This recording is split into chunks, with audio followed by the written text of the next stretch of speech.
Dans ma main, c'est un billet de 10 pounds, propre et net. Il vaut 10 livres sterling anglaises. Ok, maintenant regardez ça.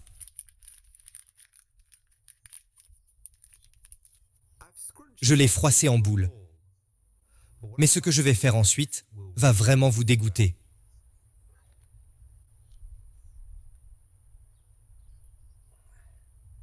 Vous voyez ce que j'ai fait?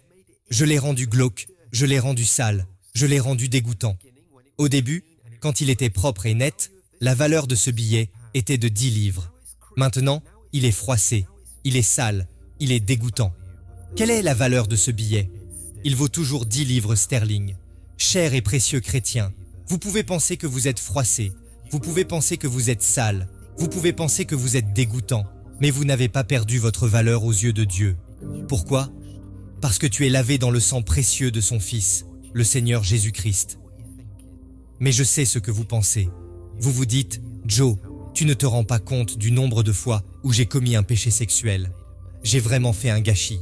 Cela fait des années que je fais cela. Eh bien, mon ami, permets-moi de te montrer quelque chose dans les Écritures. Romains 8, verset 38, dit ceci.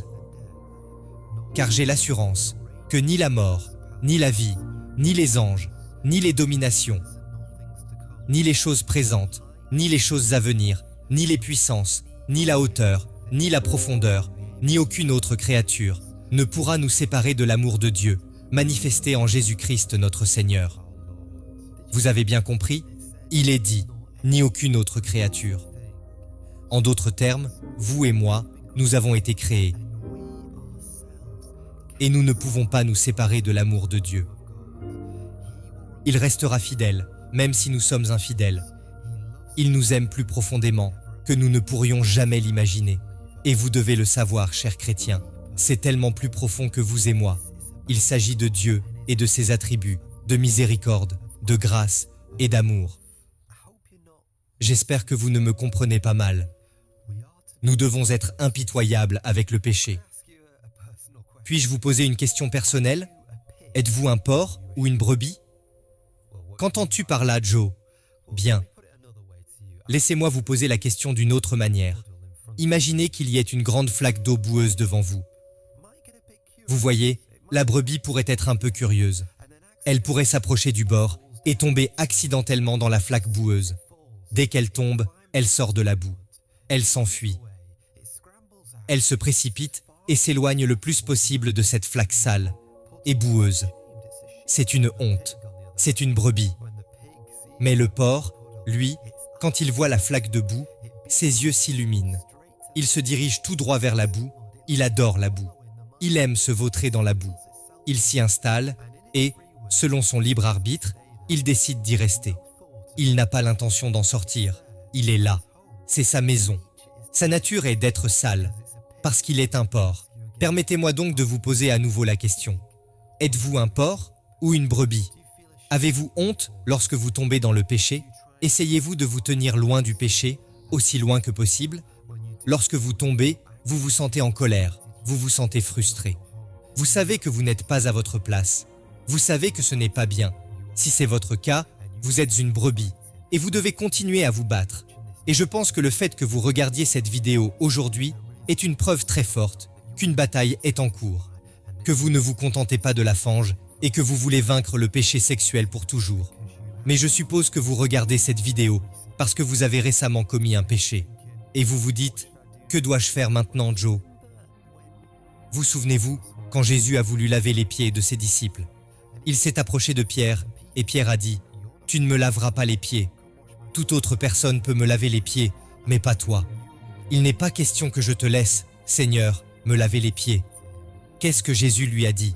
« Si je ne te lave pas les pieds, tu n'auras aucune part avec moi. » Alors Pierre a dit de façon assez dramatique, « Eh bien, pas seulement mes pieds, mais aussi mes mains et ma tête. En d'autres termes, donne-moi un bain complet. » Mais Jésus se tourne vers lui et lui dit, « Tu n'as pas besoin d'un bain. Tu n'as pas besoin d'être complètement lavé, parce que tu as déjà été lavé. » Qu'est-ce que Jésus essaie de dire ici? Jésus dit que si tu es déjà né de nouveau, tu es déjà converti, tu as déjà été entièrement lavé. Lorsqu'un homme ou une femme met sa confiance dans le Seigneur Jésus-Christ, Le sang de Jésus-Christ les purifie.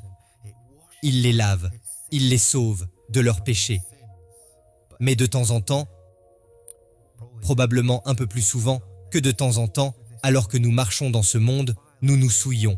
Nous nous souillons à cause des mensonges, de la colère, de la luxure, de l'orgueil. Et nous devons venir au Seigneur Jésus-Christ. Seigneur Jésus, veux-tu me purifier à nouveau? Veux-tu me rendre pur à nouveau? Je sais que je suis déjà sauvé, mais j'ai besoin d'être purifié à nouveau. Ai-je la permission de vous donner un dernier avertissement? Le roi David a dit un jour, « Ô Dieu, crée en moi un cœur pur, renouvelle en moi un esprit bien disposé. » Il venait de commettre l'adultère. Il venait d'avoir des relations sexuelles avec une femme qui n'était pas sa femme, Bathsheba. Vous voyez, lorsque nous commettons un péché, nous ne perdons pas notre salut, mais nous perdons la joie de notre salut. Que cela soit un avertissement pour nous tous. La prochaine fois que vous serez tenté de cliquer sur une mauvaise image, la prochaine fois que vous serez tenté de commettre un péché sexuel, souviens-toi de ceci, cher ami. Dieu bénit l'obéissance. Et si vous êtes désobéissant, le Seigneur viendra parfois après vous. Parfois, le Seigneur vous châtiera, il vous mettra à terre et ce sera sévère. Je vous supplie donc, humiliez-vous pour que le Seigneur Dieu n'ait pas à vous humilier. Oui, il nous aime. Oui, nous ne perdons jamais notre valeur. Nous nous cachons derrière les richesses du Seigneur Jésus-Christ. Mais en même temps, nous devons être impitoyables avec le péché. Nous devons être des enfants de Dieu qui sont obéissants et vivre pour notre Saint-Père, qui ne mérite que le meilleur. 3 choses avant de partir. Tout d'abord, merci de vous abonner. J'aimerais beaucoup vous revoir. Deuxièmement, j'ai une liste de lectures sur le pardon et la victoire sur le péché, qui je pense vous sera très utile. Et troisièmement, ne vous inquiétez pas, aucun billet de 10 livres sterling n'a été endommagé lors de la réalisation de cette vidéo. J'utiliserai donc à nouveau ces 10 livres sterling. Merci d'avoir regardé cette vidéo.